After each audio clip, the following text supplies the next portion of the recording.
Hello दोस्तों, कैसे हैं आप लोग। आशा करते हैं आप लोग अच्छे होंगे और आप लोग की तैयारी भी अच्छी से चल रही होगी। जैसा कि आपसे हम वादा किए थे कि प्रत्येक दिन आप लोग के लिए एक सब्जेक्टिव और ऑब्जेक्टिव वीडियो लेके आएंगे, तो हमने आज आपके लिए सब्जेक्टिव वीडियो अपलोड कर दिया है।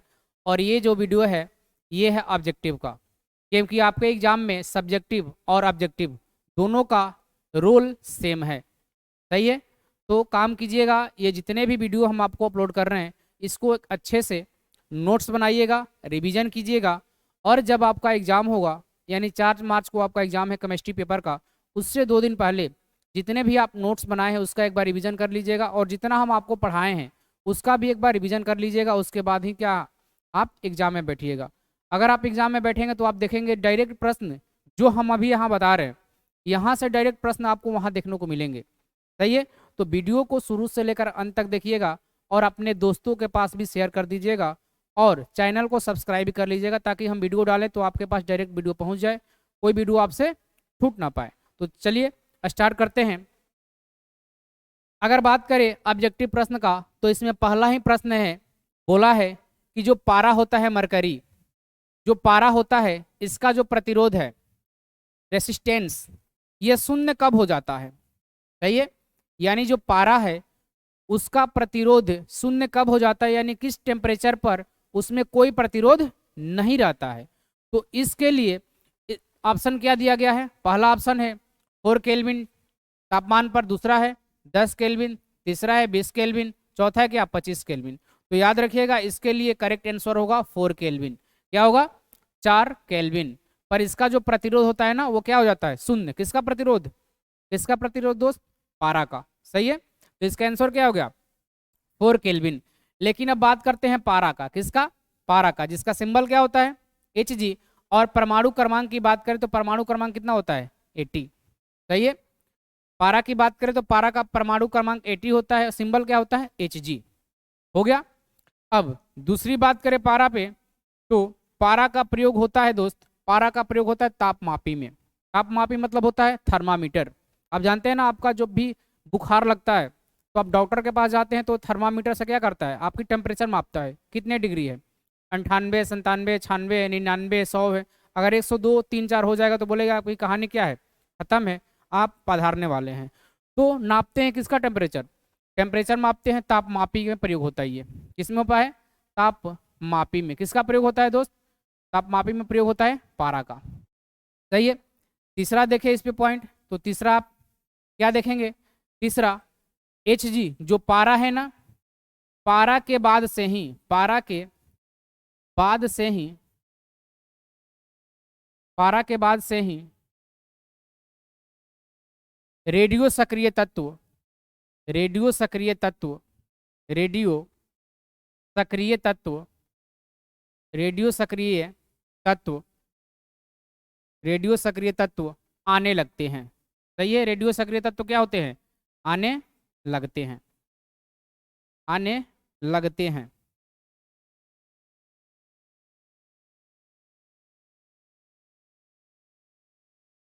आने लगते हैं।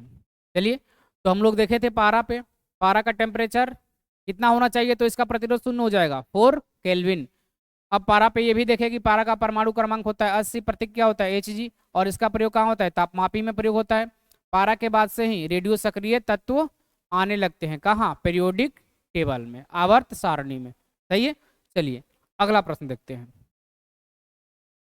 अगला प्रश्न है कि सोलर सेल में उपयोग किए जाने वाले पदार्थ में होता है, सोलर सेल में प्रयोग किए जाने वाले पदार्थ में क्या होता है। तो सब लोग जानता है दोस्त कि जो सोलर सेल होता है ना, इसमें प्रयोग किसका होता है, इसमें प्रयोग होता है सिलिकॉन का। किसका प्रयोग होता है, सिलिकॉन का। तो करेक्ट आंसर क्या होगा दोस्त, इसमें करेक्ट आंसर क्या होगा, बी नंबर सिलिकॉन।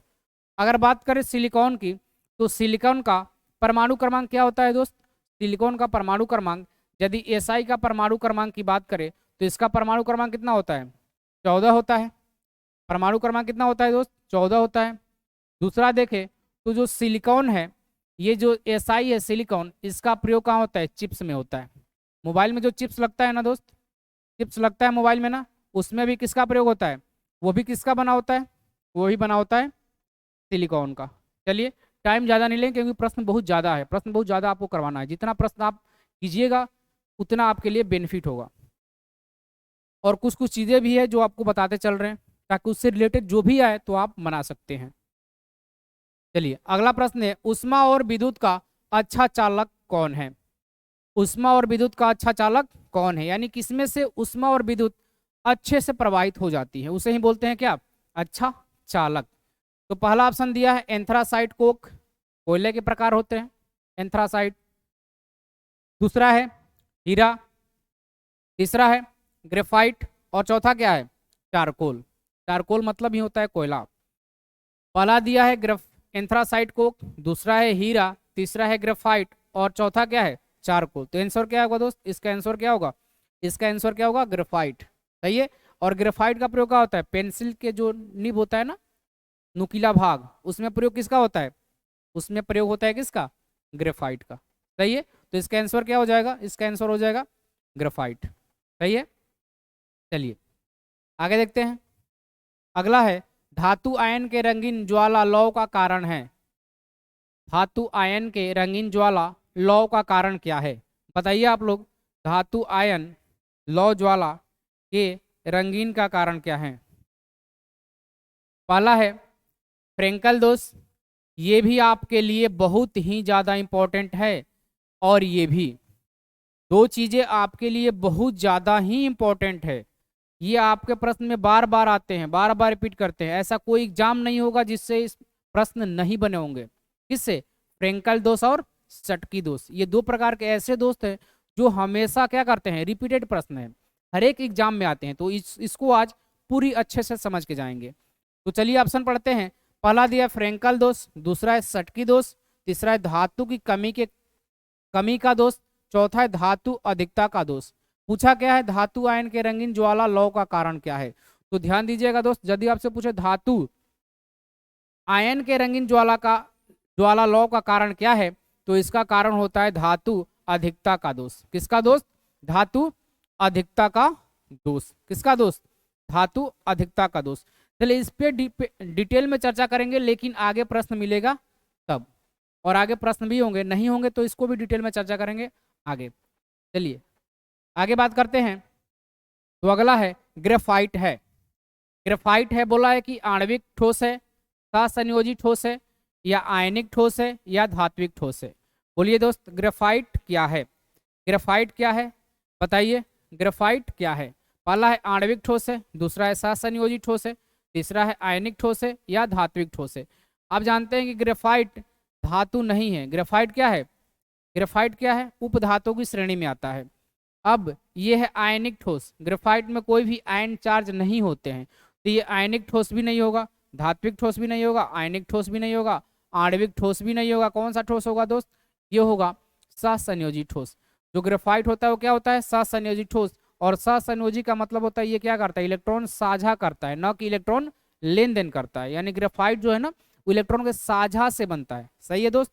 चलिए अगला प्रश्न देखते हैं।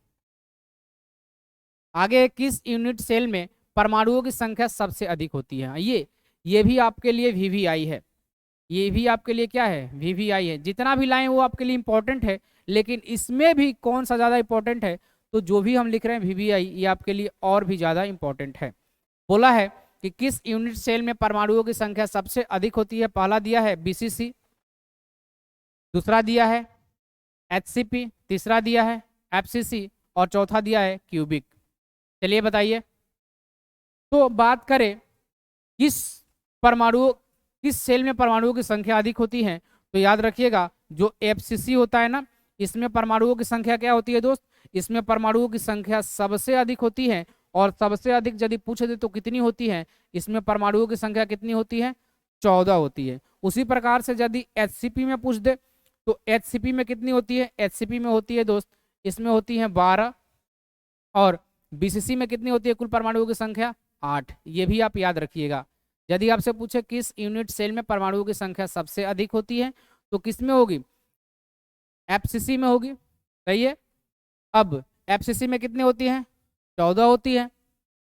एचसीपी में कितनी होती है? 12 होती है। सही है। और बीसीसी में कितनी होती है दोस्त? 8 होती है। तो एक प्रश्न में आपको 3 प्रश्न का आंसर बताए हैं। बीसीसी का भी बता दिए कितना होगा, 8 होगा। एचसीपी का भी कितना होगा, 12 होगा। और एफसीसी में कितना होता है, सर्वाधिक होता है, 14 होता है। चलिए अगला प्रश्न देखते हैं। अगला है, फ्रेंकल तथा सटकी दोष दोनों दोष होते हैं। फ्रेंकल तथा सटकी दोनों दोष होते हैं। ये 2023 का ही एग्जाम का प्रश्न है। 2023 का भी ये एग्जाम का प्रश्न है। जो पेपर अभी आप लोग का हुआ था ना, इससे कुछ पहले, उसका ही ये प्रश्न है। फ्रेंकल तथा सटकी दोष दोनों किस में होते हैं? पहला दिया है NaCl में, दूसरा दिया है AgCl में, तीसरा दिया है AgBr में, और चौथा दिया है KCl में। तो इसका आंसर क्या होगा? इसका आंसर करेक्ट क्या होगा दोस्त? इसका होगा AgBr। इसका आंसर क्या होगा? AgBr। AgBr मतलब, Ag मतलब क्या होता है? सिल्वर। बताए थे आप लोग को जब ऑफलाइन क्लास ले रहे थे। तो दो ही चीजें में लोग कंफ्यूजन करते हैं, एक Ag में और एक AU में। सही है, ये दोनों होते हैं। एक तो होता है सोना का और एक क्या होता है, चांदी का। एक होता है सोना का और दूसरा क्या होता है, चांदी का या सिल्वर का। सही है, इन दोनों में भी लोग कंफ्यूजन कर देते हैं, चांदी और सोने में।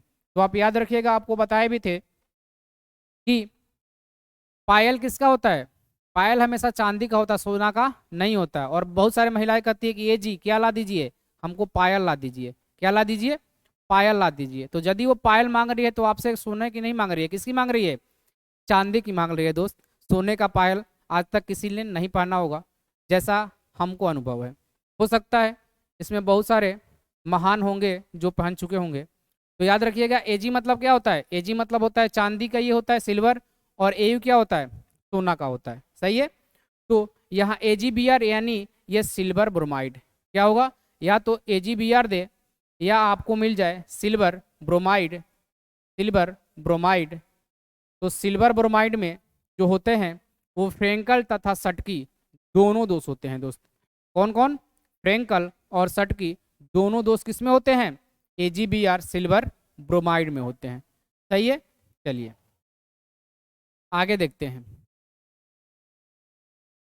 आगे प्रश्न है, वह पदार्थ जिसका 0 केल्विन पर शून्य प्रतिरोध होता है। ये बोला है कि वह पदार्थ कौन सा है जिसका 0 केल्विन पर शून्य प्रतिरोध होता है, यानी उसका प्रतिरोध कोई होता ही नहीं है। सही है, ये प्रश्न आपसे ये बोलना चाहता है कि इसमें से कौन सा ऑप्शन होगा जिसमें कोई प्रतिरोध होता ही नहीं है। पहला ऑप्शन क्या है? सुचालक। दूसरा ऑप्शन है अति सुचालक। सही है, पहला है कंडक्टर, दूसरा है सुपर कंडक्टर, तीसरा है क्या? इंसुलेटर, चौथा है क्या? सेमीकंडक्टर। यानी चार, सुचालक, अति सुचालक, कुचालक और अर्धचालक। तो 0 केल्विन पर उसका कोई प्रतिरोध नहीं होता, यानी उसमें प्रतिरोध होता ही नहीं है। तो उसे क्या बोलते हैं दोस्त? उसे बोलते हैं अति सुचालक। उसे क्या बोलते हैं? अति सुचालक। इसे क्या बोलेंगे हम लोग? अति सुचालक। सही है, इसे क्या बोलेंगे? अति सुचालक। यानी इसमें से बहुत ज्यादा मात्रा में विद्युत का प्रवाह होता है, कोई रुकावट होता ही नहीं है। किसमें? अति सुचालक में। चलिए आगे देखते हैं। अगला है, एवोगाड्रो संख्या n बराबर होता है। यानी आपसे पूछा है कि एवोगाड्रो संख्या जो है उसका मान कितना होता है, उसका मान कितना होता है। तो इसका मान होता है दोस्त, ऑप्शन दिया है पहला 6.023 गुणे 10 के घात 24। सही है, दूसरा ऑप्शन है 6.023 गुणे 10 के घात 23। तीसरा ऑप्शन है 6.023 गुणे 10 के घात -23। और चौथा ऑप्शन है 11.2। सही है, तो चलिए अगर बात करें एवोगाड्रो संख्या की, तो एवोगाड्रो संख्या n बराबर होता है 6.023 गुणे 10 के घात कितना? 10 के घात 23। और इसे ही बोलते हैं एक मोल। इसे क्या बोलते हैं? एक मोल। क्या बोलते हैं दोस्त? इसे बोलते हैं एक मोल। और अगर बात करें मोल की, तो मोल होता है ये जो मोल है ये पदार्थ की मात्रा का ऐसा मात्रक होता है। किसका मात्रक होता है? पदार्थ की मात्रा का ऐसा मात्रक होता है। एसआई मात्रक होता है। क्या होता है?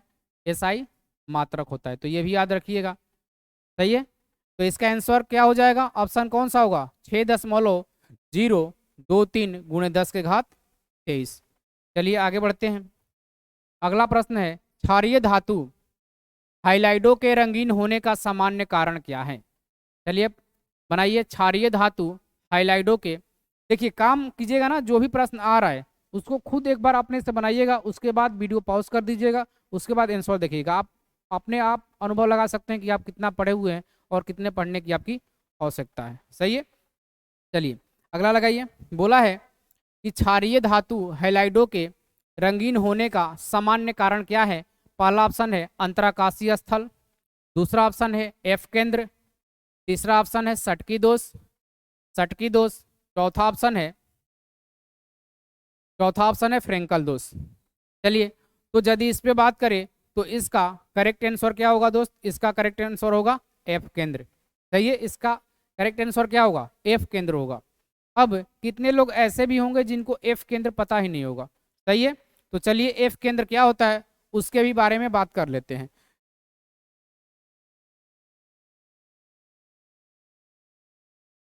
देखिए वह स्थान, यहाँ लिख भी लिए हैं ताकि आप स्क्रीनशॉट ले लेंगे, बाद में आप देख सकते हैं अच्छे से। वह स्थान जहां ऋणायन यानी नेगेटिव चार्ज ऋणायन रिक्तिका में इलेक्ट्रॉन उपस्थित होते हैं। ध्यान से सुनिएगा, वह स्थान जहां ऋणायन रिक्तिका में इलेक्ट्रॉन उपस्थित होते हैं उसे ही क्या बोलते हैं, उसे ही बोलते हैं एफ केंद्र। सही है, कहने का मतलब बस इतना है कि वह स्थान जहां ऋणायन रिक्तिका में क्या हो, इलेक्ट्रॉन उपस्थित हो, यानी जहां ऋण आवेश हो और वहां क्या उपस्थित हो, जहां ऋण आवेश हो और वहां क्या उपस्थित हो, इलेक्ट्रॉन उपस्थित हो, उसे ही बोलते हैं कौन सा केंद्र, एफ केंद्र बोलते हैं दोस्त। उसे ही क्या बोलते हैं, एफ केंद्र बोलते हैं। तो आशा करते हैं आप समझ गए होंगे एफ केंद्र। अब आते हैं प्रश्न पर। प्रश्न क्या था,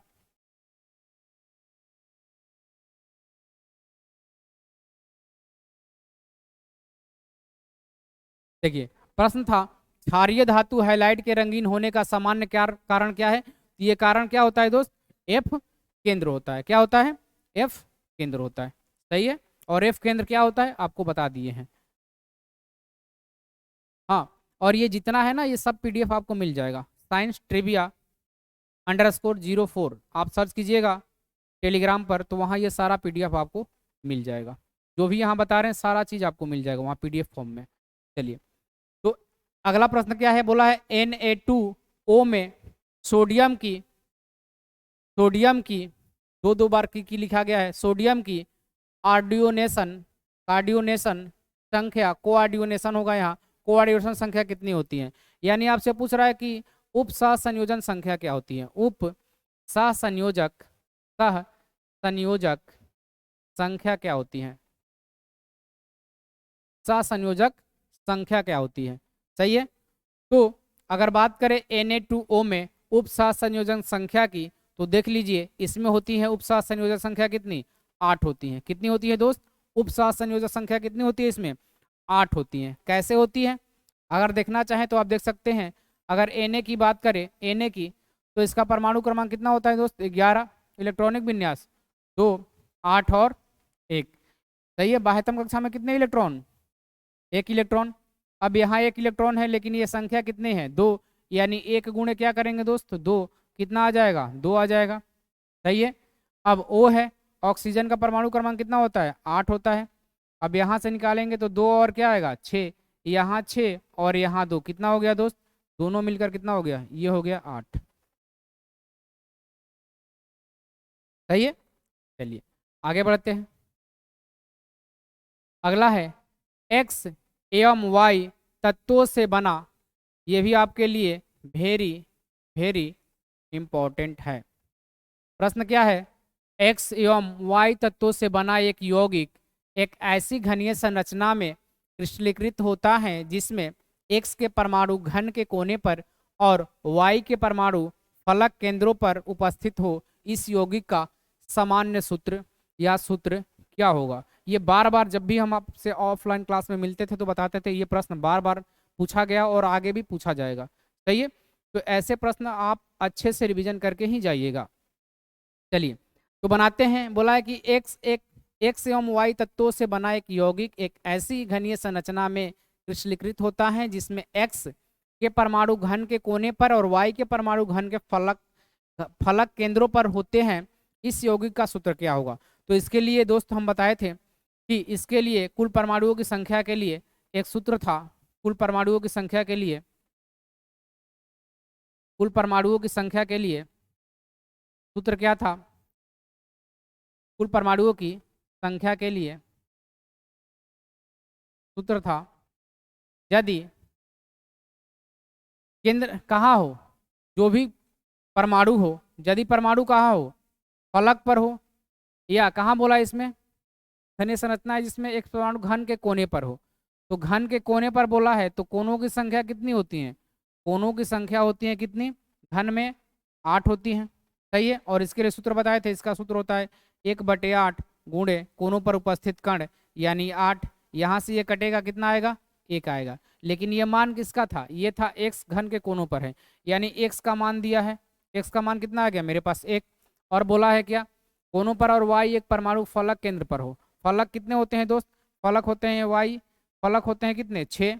कितने होते हैं फलक, 6 होते हैं। इसके लिए सूत्र बताए थे 1/2 गुणे फलक की संख्या, फलक पर कणों की संख्या, यानी डायरेक्ट आप ये भी लिख सकते हैं 1/2 गुणे क्या लिख सकते हैं 6। यहाँ से ये कटेगा कितना आएगा दोस्त 3। यानी आप देख रहे हैं जो x का मान है वो कितना आ रहा है, x का मान 1 आ रहा है, y का मान कितना आ रहा है 3 आ रहा है। यानी x1 y3 जिसमें भी ऑप्शन होगा वहीं सही हो जाएगा। पहला ऑप्शन क्या है xy3, दूसरा ऑप्शन क्या है x3y, तीसरा ऑप्शन xy, चौथा ऑप्शन क्या है xy2। तो पहला ऑप्शन क्या हो जाएगा दोस्त, पहला ऑप्शन क्या हो जाएगा, सही हो जाएगा। पहला क्या हो जाएगा, सही ऑप्शन हो जाएगा। चलिए आगे देखते हैं। बोला है कि एक आयनिक यौगिक की एकक कोष्ठिका में घन के कोनों पर A आयन और घन के फलकों के केंद्रों पर B के आयन है, यह यौगिक का मूलानुपाती सूत्र क्या होगा। यानी वही पूछ रहा है, इसमें भी सेम सूत्र है, सेम सूत्र है और सेम प्रश्न भी है। चलिए बनाने की कोशिश करते हैं। बोला है कि जो A है वो कहाँ है, कोनों पर है। A क्या है, कोनों पर है, कोनों पर है। और जो B है दोस्त, ये B कहाँ है, B जो है ये फलक पर है। कहाँ है, फलक पर है। सही है। तो बताए थे कोनों के लिए सूत्र क्या होता है, ये होता है 1/8। सही है। गुणे कोनों पर कण क्या होता है 1/8 गुणे कोनों पर कण, कोनों पर कण,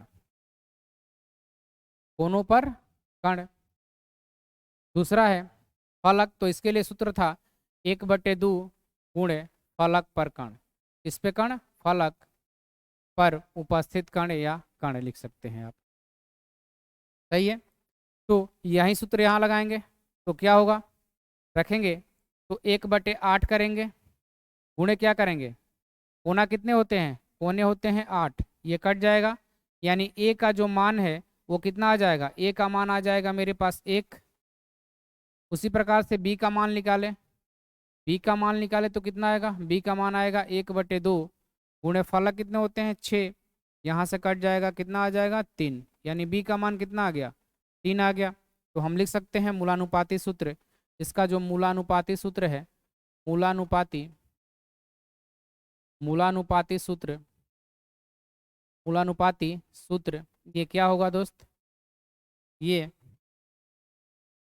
होगा क्या B1 सॉरी A1 और B3, A1 और B3 यही हो जाएगा क्या मूलानुपाती सूत्र। तो आप ऑप्शन में देख लीजिए किसमें है, पहला है AB, ये तो होगा नहीं। सही है। दूसरा है A2B ये भी नहीं होगा। तीसरा है AB3 ये सही हो जाएगा। AB3 ये भी क्या हो जाएगा गलत, ये सही है। सही है। चलिए आगे बढ़ते हैं। आगे है सहसंयोजक ठोस में चालक बिंदु को अध्यासित करने वाले गुण होते हैं।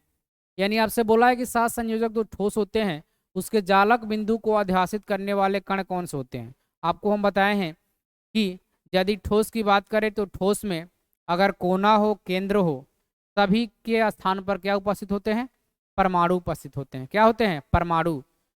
क्यों, क्योंकि आप यदि कण बोल रहे हैं तो कण का ही मतलब होता है क्या, परमाणु। क्योंकि सबसे सूक्ष्म कण क्या होते हैं, परमाणु ही होते हैं। सब चीज आपको बता चुके हैं, सबसे सूक्ष्म कण क्या होते हैं दोस्त, परमाणु ही होते हैं। तो बस वहीं बोला है कि कौन सा उपस्थित होता है, तो डायरेक्ट आंसर क्या आ जाएगा, परमाणु कहाँ है, परमाणु पहले पे है, दूसरा है आयन, आयंस तो होते नहीं है, तीसरा है क्या, अणु, अणु नहीं होते हैं क्योंकि परमाणु से ही मिलकर क्या बनते हैं, अणु बनते हैं। चौथा है इलेक्ट्रॉन, इलेक्ट्रॉन भी नहीं होते हैं, सही है। तो ऑप्शन क्या होगा, पहला ऑप्शन क्या हो जाएगा, ये हो जाएगा सही, पहला ऑप्शन क्या हो जाएगा, सही हो जाएगा। चलिए आगे है, जब क्रिस्टल में ऋणायनिक रिक्तियों द्वारा इलेक्ट्रॉन फंस लिए जाते हैं तो त्रुटि कहलाती हैं। जब क्रिस्टल में ऋणायनिक रिक्तियों द्वारा इलेक्ट्रॉन फंसा लिए जाते हैं तो त्रुटि जो है क्या कहलाती है। फिर से प्रश्न पढ़िए, बोला है कि जब क्रिस्टल में ऋणायनिक रिक्तियों द्वारा इलेक्ट्रॉन फंसा लिए जाते हैं तो वो क्या कहलाता है। पहला है सटकी दोष, दूसरा है फ्रेंकल दोष, तीसरा है स्टाइकियोमेट्री दोष और चौथा क्या है, एफ केंद्र है। तो आप खुद बताइए इसका आंसर क्या आएगा। अभी बताए थे कि यदि ऋण के स्थान पर इलेक्ट्रॉन आ जाते हैं तो उसे क्या बोलते हैं, उसे बोलते हैं एफ केंद्र। देखिए यहाँ आपको बताए थे, यहाँ आपको बताए हैं कि एफ केंद्र क्या होता है।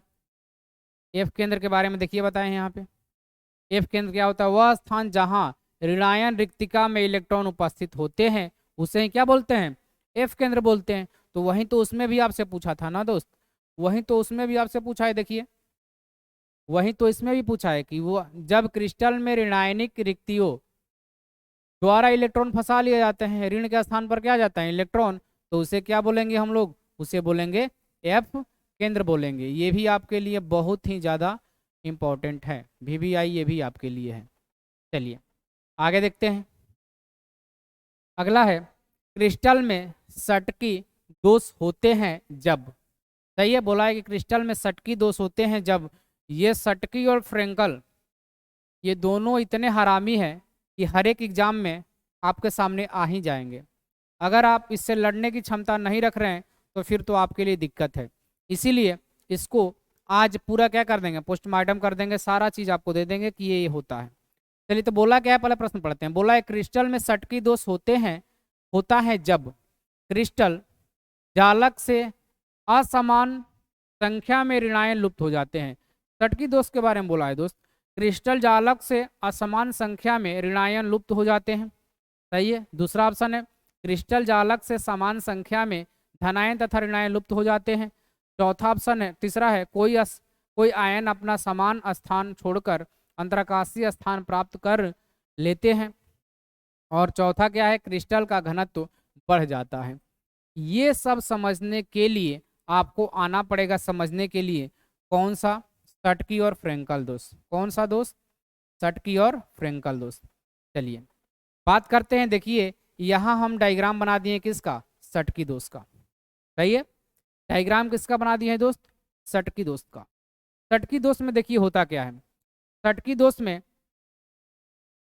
धन आयन और ऋणायन, ध्यान दीजिएगा, जो धनायन है और जो ऋणायन है, धनायन और ऋणायन, ये दोनों जो है ना एक साथ निकल जाते हैं। क्या करते हैं, ये दोनों एक साथ क्या हो जाते हैं, निकल जाते हैं। समझ रहे हैं, जो सटकी दोष होता है ना उसमें होते क्या है, धनायन वाले और ऋणायन वाले दोनों कण क्या होते हैं, एक साथ ही गायब हो जाते हैं। ये जैसे होता है ना कोई साथ में चला जाता है, उसी प्रकार से ये दोनों क्या हो जाते हैं, एक साथ ही निकल जाते हैं। देखिए यहाँ पे, यहाँ बात करें तो देखिए यहाँ पॉजिटिव वाले कण हैं, यहाँ निगेटिव पॉजिटिव निगेटिव पॉजिटिव, फिर निगेटिव पॉजिटिव निगेटिव, यहाँ क्या आएंगे, पॉजिटिव वाले आएंगे, यहाँ निगेटिव, यहाँ पॉजिटिव, यहाँ क्या आएंगे, निगेटिव, यहाँ positive negative positive negative positive negative positive negative. तो देख रहे हैं आप, पॉजिटिव एक गया है तो एक निगेटिव भी चला गया, समझ आ रहा है, एक पॉजिटिव गया तो दूसरा क्या, निगेटिव ही चला गया, सही है। तो इसमें यदि दोनों कण एक साथ किसी भी क्रिस्टल में से चले जाते हैं तो उस प्रकार से जो दोष पैदा होता है ना उससे ही बोलते हैं हम लोग कौन सा दोष, सटकी दोष बोलते हैं। उसे क्या बोलते हैं, सटकी दोष बोलते हैं।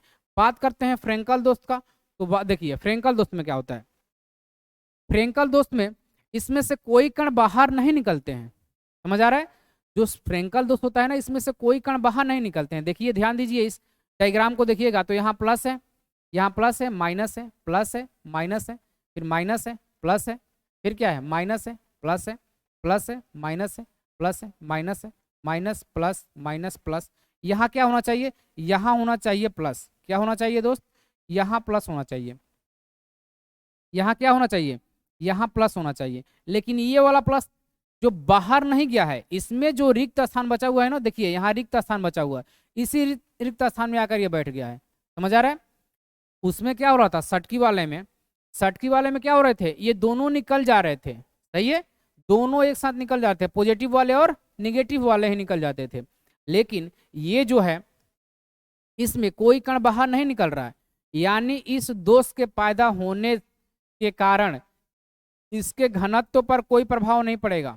इसके घनत्व पर, यह भी प्रश्न बार बार बोलता है, घनत्व पर कोई प्रभाव नहीं पड़ता है, पर कोई प्रभाव नहीं पड़ता है। किस दोष के होने पर, फ्रेंकल दोष, कोई प्रभाव नहीं पड़ता है, कोई प्रभाव नहीं पड़ता है, कोई प्रभाव नहीं पड़ता है, सही है। लेकिन वही बात करें इसमें, तो इसमें दोनों निकल गए, तो इसमें जो घनत्व है इस पर प्रभाव पड़ता है, और घनत्व क्या होगा, इसका जो घनत्व है वो क्या हो जाता है, कम हो जाता है। घनत्व क्या हो जाता है, इसका जो है घनत्व है वो क्या हो जाता है, कम हो जाता है, सही है। तो याद रखिएगा, जब षटकी दोष होते हैं तो घनत्व पर प्रभाव पड़ता है और घनत्व क्या हो जाते हैं, कम हो जाते हैं। वहीं जब फ्रेंकल दोष होते हैं ना, फ्रेंकल दोष में घनत्व पर कोई प्रभाव नहीं पड़ता है और न ही इससे कोई कण बाहर निकलते हैं, बस जो कण है ना वो रिक्त जो होते हैं स्थान ना, यानी रिक्तिया में जाकर क्या हो जाते हैं, बैठ जाते हैं, समझ आ गया। फ्रेंकल दोष में क्या होता है, फ्रेंकल दोष में ये होता है कि इसमें से ही इलेक्ट्रॉन किसी रिक्तिया स्थान में जाकर क्या हो जाते हैं, बैठ जाते हैं, बाहर नहीं जाते हैं। तो उस प्रकार से जो दोष पैदा हो गया, यहाँ दोष पैदा हो गया ना, क्योंकि ये वाला स्थान कहाँ आ गया, यहाँ कण आ गए, तो ये जो दोष पैदा हुआ उसे ही बोलते हैं कौन सा दोष, फ्रेंकल दोष बोलते हैं। चलिए तो अब आते हैं किस पे, अगर बात करें तो चलिए आगे भी समझा देते हैं। देखिए हम लिए फ्रेंकल दोष और षटकी दोष में अंतर, कि फ्रेंकल दोष और षटकी दोष में आखिर अंतर क्या है, इसका स्क्रीनशॉट ले लीजिएगा दोस्त, इसका भी स्क्रीनशॉट और वो भी। ये दोनों चीजें आपके लिए बहुत ही ज्यादा इंपॉर्टेंट है, ये जो चीजें हैं ना ये बहुत ही ज्यादा इंपॉर्टेंट है। तो इस वीडियो को आप स्किप मत कीजिए, बार बार बता रहे हैं, जो भी हम वीडियो ला रहे हैं कोई भी वीडियो आप स्किप मत कीजिएगा, लगातार वीडियो देखते जाइए, और एग्जाम के बाद आप खुद अनुभव लगा सकते हैं कि आपके लिए वीडियो कितना यूजफुल हो गया। और वीडियो को बहुत ज़्यादा मात्रा में शेयर कीजिएगा ताकि और भी बच्चों को पहुंच जाए, और चैनल को सब्सक्राइब कर लीजिएगा ताकि जो भी वीडियो मिले वो आपके डायरेक्ट यूट्यूब चैनल पर मिल जाए। चलिए तो अंतर देखते हैं फ्रेंकल दोष और षटकी दोष में।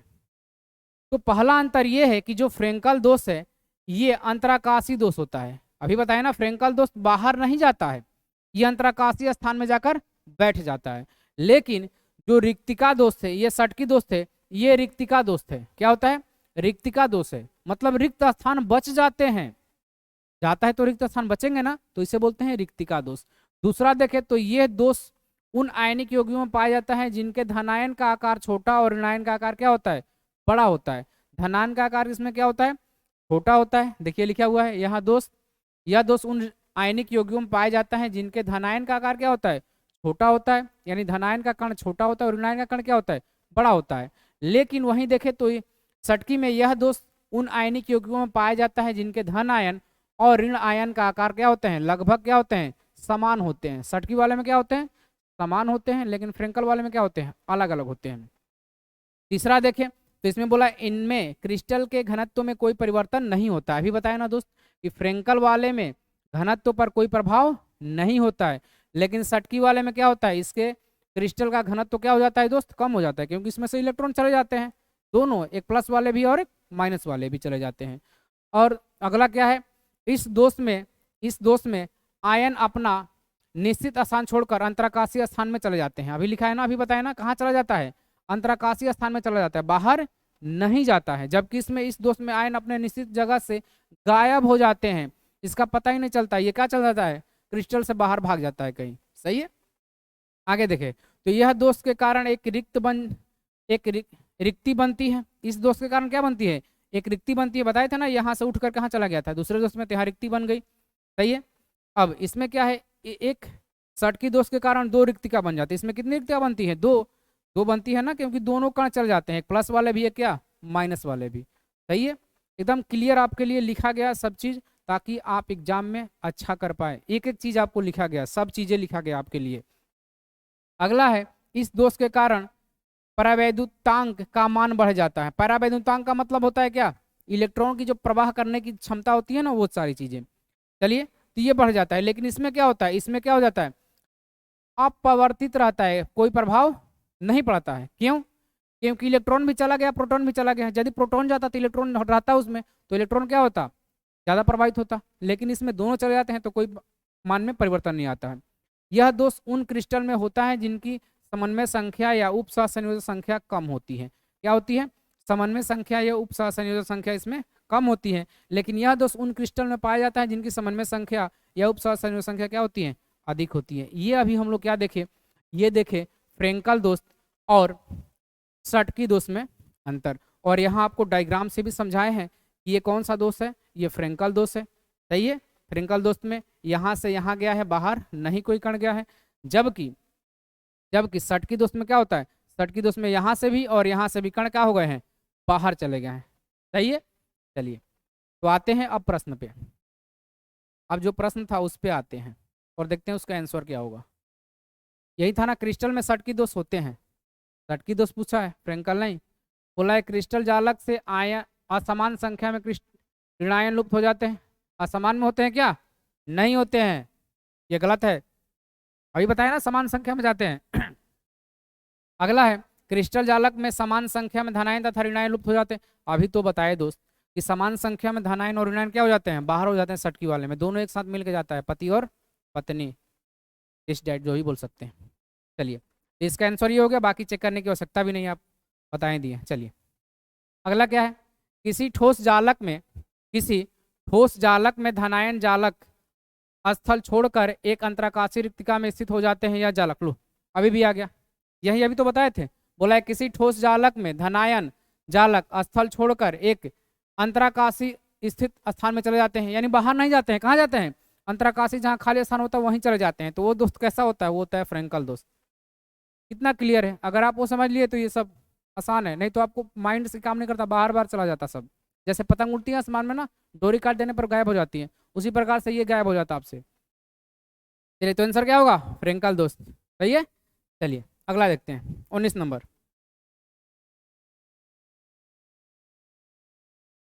सही है ना, हाँ, 19 नंबर। पोटेशियम का क्रिस्टलीकरण होता है। बोला है कि पोटेशियम का क्रिस्टलीकरण होता है, कैसा होता है, फलक केंद्रित घनीय जालक होता है, या अंतः केंद्रित घनीय जालक होता है, या सरल घनीय जालक होता है, या विषम विषम विषम लंबाक्ष जालक। बताइए, ये भी आपके लिए वो भी आई है, ये भी क्या है, वेरी वेरी इंपॉर्टेंट है। चलिए, तो यदि बात करें पोटेशियम का क्रिस्टलीकरण कैसा होता है, तो ये होता है, याद रखिएगा दोस्त, ये होता है अंतः केंद्रित घनीय जालक। कैसा होता है, अंतः केंद्रित घनीय जालक, याद रखिएगा। ये थोड़ा लंबा टॉपिक है, इसलिए आपको नहीं बता रहे, बस हम सोच रहे हैं ना कि आपको जो ज़्यादा इंपॉर्टेंट है उसको करवा दे एक बार, और ज़्यादा से ज़्यादा आपको क्या करें, क्वेश्चन की प्रैक्टिस करवा दे, ताकि माइंड में सब चीज़ बैठा रहे आपको। अगला है, फ्रेंकल दोष किस में होता है। चलिए, लो, आगे ऑप्शन अभी बताए थे, आगे क्वेश्चन आया था, सोडियम क्लोराइड नहीं होगा जी, ग्रेफाइट ये भी नहीं होगा जी, सिल्वर ब्रोमाइड सही है। अभी बताए थे कि फ्रेंकल दोष और षटकी दोष दोनों किस में होते हैं, सिल्वर ब्रोमाइड में होते हैं।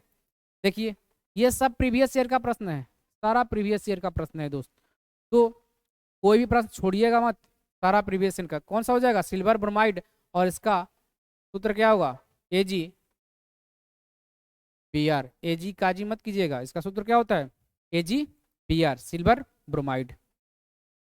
चलिए, अगला 19 नंबर हो गया, 20 नंबर देखिए, बनाइए। बोला है कि रॉक साल्ट प्रकार की संरचना में प्रत्येक आयन की समन्वय संख्या क्या होती है। रॉक साल्ट प्रकार की संरचना में प्रत्येक आयन की समन्वय संख्या क्या होती है। पहला ऑप्शन है 1, दूसरा ऑप्शन है 3, सही है, 1, 3 और तीसरा ऑप्शन है 5 और चौथा ऑप्शन है क्या 6। तो याद रखिएगा रॉक साल्ट प्रकार की संरचना में प्रत्येक आयन की समन्वय संख्या होती है 6:6 के रूप में। कितनी होती है 6:6 के रूप में। तो आंसर क्या मिल जाएगा आपका, आंसर मिल जाएगा डायरेक्ट आंसर क्या मिलेगा डी यानी 6। चलिए आगे बढ़ते हैं। आगे क्रिस्टल क्रिस्टल एकक सेल की कौन सी बिंदुक त्रुटि संबंध ठोस के घनत्व को बदल देती है। सटकी और फ्रेंकल इतना हरामी है ना कि ये हमेशा आता है। देख रहे हैं ना कितना प्रश्न आ गया इससे। बोला है कि क्रिस्टल एकक सेल की कौन सी बिंदु त्रुटि संबंध ठोस के घनत्व को बदल देती है। कौन घनत्व को बदलता है, जो निकल के लेके जाता है, जो क्या करता है उड़ा के लेके चला जाता है। कौन उड़ा के लेके जाता है, सटकी या फ्रेंकल। सटकी। कौन लेके जाता है, सटकी लेके जाता है। आंसर क्या हो गया सटकी। फ्रेंकल में क्या होता है, फ्रेंकल में उड़ा के नहीं ले जाता है, बीच में कहीं गायब कर देता है, उसको शिफ्ट कर देता है बीच में, बाहर नहीं जाता है। तो आंसर क्या हो जाएगा सटकी हो जाएगा। चलिए आगे बढ़ते हैं, देखते हैं 22 नंबर प्रश्न। 22 नंबर बोला है कि निम्नलिखित में कौन अक्रिस्टलीय ठोस पदार्थ हैं। कितना सिंपल प्रश्न है ना। हाँ लेकिन बनेगा नहीं आप लोग से। ओए तो अपने आप क्यों भाग रहे हैं भाई। निम्नलिखित में कौन अक्रिस्टलीय ठोस पदार्थ हैं। पहला है हीरा, दूसरा है ग्रेफाइट, तीसरा है कांच और चौथा क्या है, चौथा है साधारण नमक। तो बताए थे अक्रिस्टलीय ठोस को अतिस्थितित द्रव भी बोला जाता है और आपको लिखवाए थे इसमें ऑप्शन कौन सा होगा, ऑप्शन होगा सी। बताए थे कि जितने भी चीजें होती हैं जिसको काटने पर उसके सतह कैसे मिलते हैं, खुरदरे मिलते हैं, उसे बोलते हैं अक्रिस्टलीय ठोस।